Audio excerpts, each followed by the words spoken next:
好，来继续来看艺人黄子佼牵涉性骚扰，事后各方查到是色情网站的高级会员，而且伊有2259部未成年的性影像。一审方判刑8个月，昨二审开庭，黄子佼改变态度，承认部分的罪行，希望透过和解来换假罪。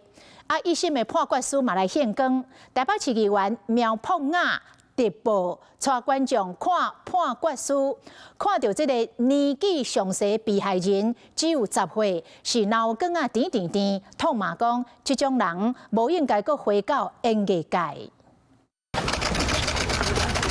这是想要跟被害人道歉吗？上车进前，这批发过来对镜头鞠躬5秒钟时间。艺人黄子佼因为持有2259期未成年性影像，一审方判刑8个月。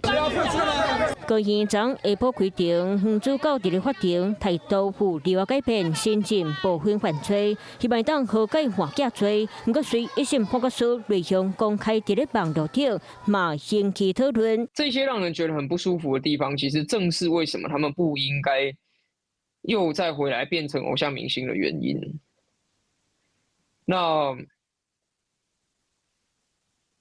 所以如果你有一样觉得看到这些判决觉得很不舒服感觉的话，那其实就是你的同理心正在告诉你这件事情。台北市议员苗博雅讲甲脑壳甜，讲这款的人无资格搁转来演艺界。苗博雅进前开直播，带大家来了解黄子佼判决书。年岁上细汉的被害者敢若10岁，法院嘛明确讲，被告持有性影像，离少人数拢总30个人，只有档案数量唔是少尔。12259件影片，内容包括被害者烫光光。阁有面册 IG 社群连结，甚至冒被害者穿学校的制服替学生穿，其中阁有伫咧现场翕画片。法院认为，看的人拢知影被害者未成年，嘛拢是非主观翕的。每一个人都知道这个人是10岁小学生4年级，根本都知道。这个影像不是人家自愿流出的。判决书现讲，黄子佼持有影片内容，互网友拢看甲真无爽快。